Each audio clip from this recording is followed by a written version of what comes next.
Hello hi welcome back to Nachini life.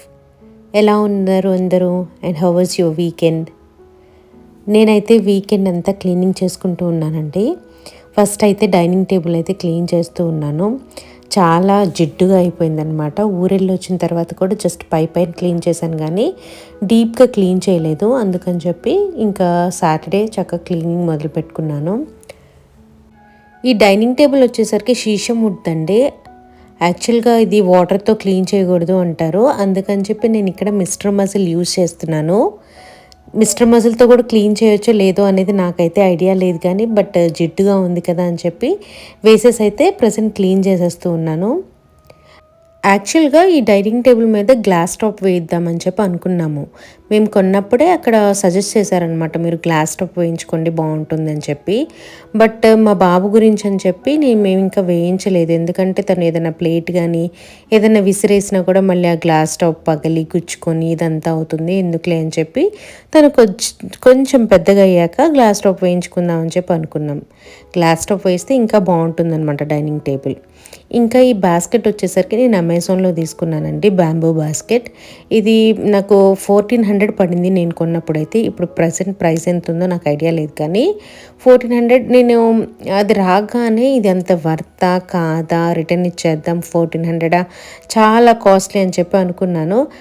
అది నేను dining table మీద పెట్టిన తర్వాత చూస్తే ఆ లుక్ ఎంత బాగుందంటే ఇంకా నాకు రిటర్న్ ఇవ్వాలనిపించలేదు. కొన్ని వస్తువులు ఎలా ఉంటాయంటే మనం కొనేటప్పుడు చాలా కాస్ట్ పెట్టి కొనేసి ఫీల్ అవుతూ ఉంటాం, ఇంత కాస్ట్ పెట్టామే అని చెప్పి.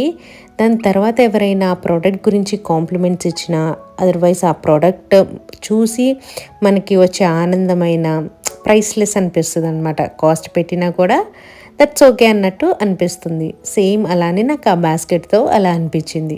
కొన్నందుకు నేను చాలా చాలా హ్యాపీ ఫీల్ అయ్యాను, రిటర్న్ ఇవ్వలేదు కదలే అమ్మయ్య అని చెప్పి. తర్వాత కిచెన్ కౌంటర్ టాప్ కూడా చక్కగా క్లీన్ చేసేసుకున్నానండి. కొంచెం పైన క్లీన్ చేశాను, డీప్ క్లీన్ అయితే ఏం చేయలేదు.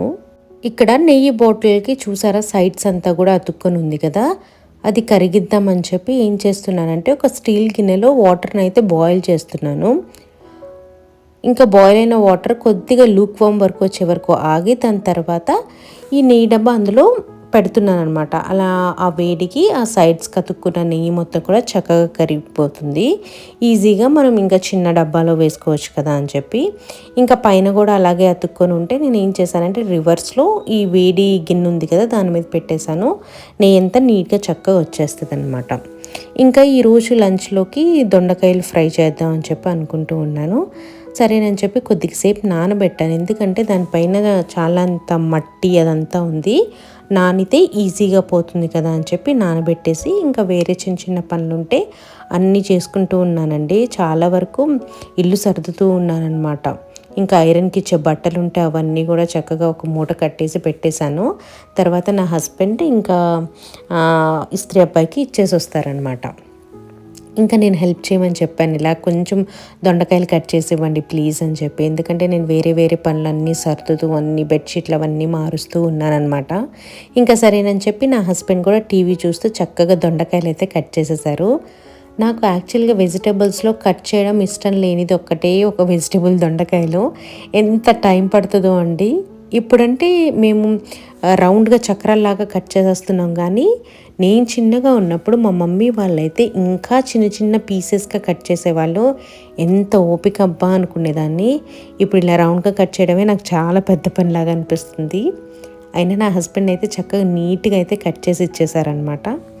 ఇంకా దొండకాయలు కొంచెం పక్కన పెట్టేసి ఫస్ట్ ఇల్లు అయితే ఊడుస్తున్నానండి. మా మెయిడ్ సాయంత్రం వస్తుందన్నమాట, అరౌండ్ 6 o'clockకి అలా వస్తుంది. ఇల్లంతా కూడా చాలా దుమ్ముగా ఉందని చెప్పి నేనైతే పైన ఊడ్చేస్తున్నాను. ఎక్కువ డీప్గా ఊడవట్లేదు కానీ కొద్దిగా పైన అయితే క్లీన్ చేసేసి పెట్టేస్తున్నాను. ఎందుకంటే ఇంటికి ఎవరైనా వచ్చినా కూడా అలా బాగోదు కదా, అందుకని చెప్పి ఇంకా నేనైతే క్లీన్ చేసేస్తూ ఉన్నాను. వీకెండ్ వస్తే ఇలాంటి పనులే ఎక్కువ అవుతాయండి. హ్యాపీగా రెస్ట్ తీసుకుందాం అనుకుంటాను ఏదైనా మూవీ చూస్తూ. చూస్తూ ఇల్లు నేను అలా పెట్టలేను. అందుకని చెప్పి సర్లే ఎప్పుడో ఒకసారి క్లీన్ చేసుకుందాం వీకెండ్ అని చెప్పి ఇలా ఒక రోజు ఒక 1 monthలో 2 వీకెండ్స్లా అంతా నేను చేసుకుంటూ ఉంటాను. ఇల్లు సర్దేటప్పుడు ఒక క్లచ్చర్ కనిపిస్తే అది నేను జుట్టులో పెట్టేశాను, ఎల్లో కలర్ క్లచ్చర్. సో అది తీయటం మర్చిపోయాను. ఇప్పుడు వీడియో చూస్తుంటే గుర్తొస్తుంది అనమాట. అలాగే పెట్టేసి వీడియో మొత్తం అలాగే ఉండింది, ఆడ్గా ఉండిందేమో కదా. సో ఇప్పుడైతే ఇంకా పప్పు పెట్టేశాను కుక్కర్లో. ఇంకా దొండకాయలు కూడా ఫ్రై చేయాలి. కంపల్సరీగా పప్పు అయితే చేస్తానండి బాబు కోసం అని చెప్పి. పప్పు అంటే కొంచెం పల్చగా చేస్తాను పప్పు, తను పల్చగా చేస్తేనే తింటాడనమాట. ఇంకా వెజిటేబుల్స్ అదంతా కూడా ఎక్కువ తినట్లేదు. ఏదైనా సజెషన్స్ ఉంటే చెప్పండి. ఎందుకంటే దొండకాయలు ఏదైనా చేస్తున్నా, బెండకాయలు ఏదైనా చేస్తున్నా సాలిడ్ పార్టికల్స్ లాగా తగులుతాయి కదా, అంటే దొండకాయ అలా నోటికి తగులుతుంది కదా, అలా తగిలితే తను తినట్లేదండి వెజిటేబుల్స్. మెయిన్గా నాన్ వెజ్ అయితే బాగానే తింటున్నాడు, కానీ వెజ్ అస్సలు తినట్లేదు. ఏం చేయాలో నాకు అసలు అర్థం కావట్లేదు ఎలా పెట్టాలో అని చెప్పి. ఇక్కడైతే దొండకాయలు ఫ్రై చేయడానికి తాలింపు వేసేసి ఇంకా కట్ చేసిన దొండకాయలన్నీ వేసేస్తూ ఉన్నాను. అండ్ ఇది ఫ్రై అవ్వడానికి కూడా చాలా సేపు పడుతుందండి. ఏం చేస్తానంటే ఇంకా ఉప్పు పసుపు వేసేసి ఇంకా వేరే పనులు ఏమైనా ఉంటే అవన్నీ చేసుకునే లోపు ఈ దొండకాయ ఫ్రై రెడీ అవుతుంది. చాలాసేపు పట్టిద్ది. సిమ్లో పెట్టి ఫ్రై చేస్తాను, బాగా మగ్గుతాయి కదా అని చెప్పి. ఇంకా అది అలా ఉంచేసి వేరే పనులన్నీ చేసేసుకుంటూ ఉన్నాను. మన ఫాలోవర్ ఒకళ్ళు అడిగారు, దొండకాయ ఫ్రై మీరు ఎలా చేస్తారో చూపించండి అని చెప్పి. స్పెషల్ రెసిపీ లాగైతే ఏం లేదు, కానీ జస్ట్ తాలింపు వేసి కట్ చేసిన దొండకాయలు వేసి ఉప్పు పసుపు వేసేస్తాను. వేసేసి బాగా ఫ్రై అయ్యేంత వరకు ఉంచి లాస్ట్లో దించే ముందు ఇంకా కారం వేస్తాను. కారం వేసే ముందు వెల్లుల్లిపాయలు దంచి వేస్తాను. అంతేనండి నేను చేసేది. అండ్ పప్పుచారు కూడా రెడీ అయిపోయింది. అండ్ దొండకాయ ఫ్రై కూడా ఒక అరగంట కుక్ చేసిన తర్వాత అయ్యింది. సో చూసారు కదా, చాలా టేస్టీగా ఉంటుందండి దొండకాయ ఫ్రై. నాకు చాలా ఇష్టం, కానీ కొంచెం తక్కువ సార్లే చేస్తాను. అండ్ చికెన్ ఫ్రై నిన్న ముందు రోజు చేసుకున్నది, అది లెఫ్ట్ ఓవర్ అనమాట. సో అది కూడా తీసాను, పప్పుచారులోకి బాగుంటుంది కదా అని చెప్పి. దొండకాయ ఫ్రై గురించి చెప్తూ ఉన్నాను కదా, నాకు చాలా ఇష్టం అండి అది. కాకపోతే కట్ చేసుకోవడం చాలాసేపు పట్టిద్ది, ఫ్రై చేయడం కూడా చాలాసేపు పట్టిద్ది అని చెప్పి నేను ఎక్కువ వండను. బట్ నాకు చాలా ఇష్టం ఫ్రై అంటే. ఇంకా మా బాబుకు కూడా నెయ్యి వేసాను. నెయ్యి వేసిన తర్వాత ఇంకా పప్పుచారు అప్పుడే వద్దు అంటున్నాడు. ఫస్ట్ చికెన్ ఫ్రై అండ్ నెయ్యి అన్నంతో తింటానని చెప్పాడు. సర్లే ఏదో ఒకటి తింటానన్నాడు కదా అని చెప్పి ఇంకా తనకి ప్లేట్లో వేసి ఇచ్చేసాం. నేనైతే ఫస్ట్ దొండకాయ ఫ్రైతో తినేసి తర్వాత ఇంకా పప్పుచారు వేసుకుని తిన్నాను. చాలా బాగుండింది లంచ్. వీకెండ్స్లో నాకు నచ్చేది ఏంటంటే ఫ్యామిలీ అంతా కూడా చక్కగా మధ్యాహ్నం కూర్చొని మాటలు చెప్పుకుంటూ తింటూ ఉంటాం కదా, అదైతే సూపర్ అండి, మంచి ఫీల్ ఉంటుంది. సో లంచ్ అయిపోగానే నా హస్బెండ్కి స్వీట్ క్రేవింగ్ ఉంది, ఏదైనా స్వీట్ చేస్తావా అని అడిగారు. సర్లే అడిగారు కదా అని చెప్పి ఇక్కడైతే నేను కేసరి చేస్తున్నాను. ఎన్నో సంవత్సరాలు అయ్యింది నేను చేసి. సర్లే ఓకే, ప్రాసెస్ తెలుసు కదా అని చెప్పి స్టార్ట్ చేసేసాను. నెయ్యి వేసి అందులో ఫస్ట్ కొద్దిగా కాజు వేసి ఫ్రై చేస్తున్నాను. ఇంకా వేరే నట్స్ ఏం వేయొద్దు అన్నారు మా బాబు కూడా, నా హస్బెండ్. ఇంకా కిస్మిస్ అవన్నీ వేస్తే వాళ్ళు ఇష్టంగా తినరనమాట. ఇంకా బొంబాయి రవ్వ ఉంటుంది కదా, అది నేతిలో మంచిగా ఫ్రై చేసిన తర్వాత వాటర్లో కొద్దిగా కలర్ కలిపాను. కేసరి ఈ కలర్లో ఉంటే బాగుంటుంది కదా. నా దగ్గర ఈ కుంకుమ పువ్వు లేదనమాట, అందుకని చెప్పి కలర్ ఉంటే ఆ కలరే వేసేసాను. సో కొంచెం కుక్ అయిన తర్వాత షుగర్ కూడా వేసేసి ఇంకా చేశాను. టేస్ట్ అయితే బాగుంది. కాకపోతే నేనేమనుకున్నానంటే కొద్దిగా పల్చగా ఉంటే బాగుంటుందేమో, కొంచెం గట్టిగా అయిందేమో అనుకుంటున్నాను. మీరు ఎవరైనా చెప్పండి ఎలా ఉండాలి కేసరి అనేది. నేను చేసింది ఓకేనా కాదా అని కూడా. సో హస్బెండ్ అడిగారు కదా, ఫస్ట్ తనకైతే ఇచ్చేస్తూ ఉన్నాను. ఓకే, టేస్ట్ అయితే బాగుందండి. కాకపోతే నేను ఫీల్ అయింది ఏంటంటే కొంచెం పల్చగా ఉంటే బాగుంటుంది కదా అని చెప్పి.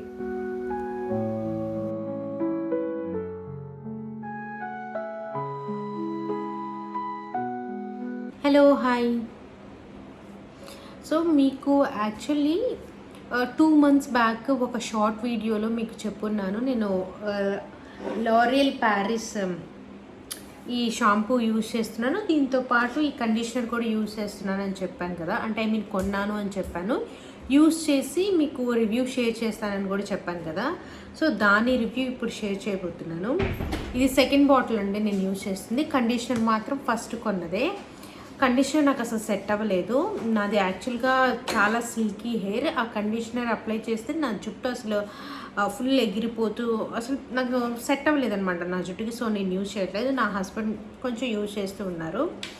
అండ్ ఈ షాంపూ వచ్చేసరికి ఫస్ట్ 1 మంత్ వాడాను.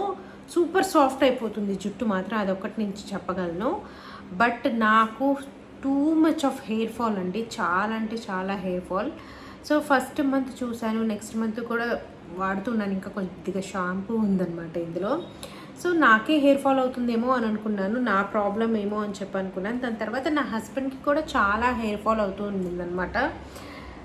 సో ఇది మరి ఎవరైనా యూజ్ చేస్తుంటే వాళ్ళకి ఎలా ఉందో నాకు తెలియదు, కానీ నా రివ్యూ అయితే ఇదైతే నాకు పడలేదండి షాంపూ. ఎందుకో మరి జుట్టు సాఫ్ట్ అయితే అవుతుంది, అది ఒక్కటి చెప్పగలను, కానీ హెయిర్ ఫాల్ అయితే నాకు ఎప్పుడు లేదు. అంత హెయిర్ ఫాల్ అయితే నేను అబ్జర్వ్ చేశాను ఇందులో. సో నేను నెక్స్ట్ ఏం షాంపూ వాడాలి, ఇది మార్చేసి ఏం యూజ్ చేద్దామనే థాట్ నా మైండ్లో లేదు, ఇంకా రాలేదు.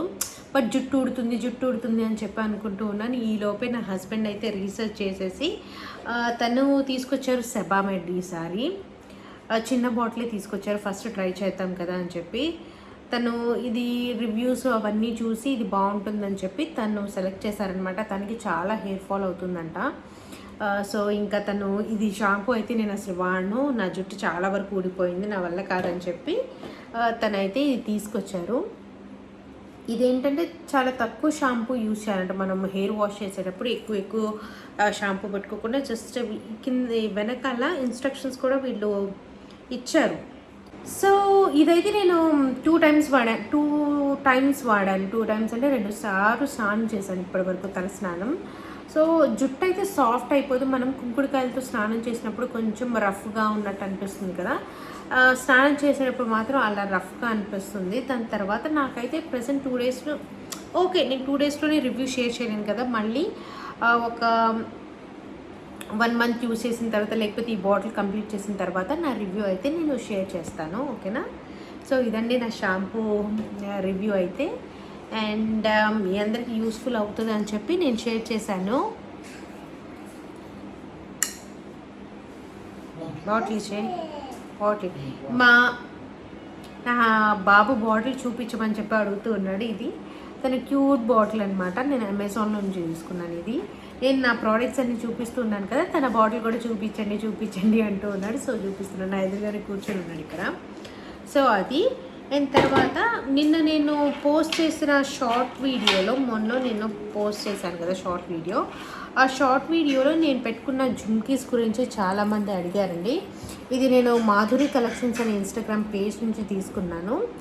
సేమ్ జుమ్కాసే నేను బేగం బజార్లో కూడా చూశాను. అక్కడ ప్రైస్ అయితే 1260 రూపీస్ చెప్పారు. బట్ ఇదైతే నాకు తక్కువే పడిందండి, 600 రేంజ్, 550 రేంజ్ అనుకుంటా, 550 రూపీస్ పడింది.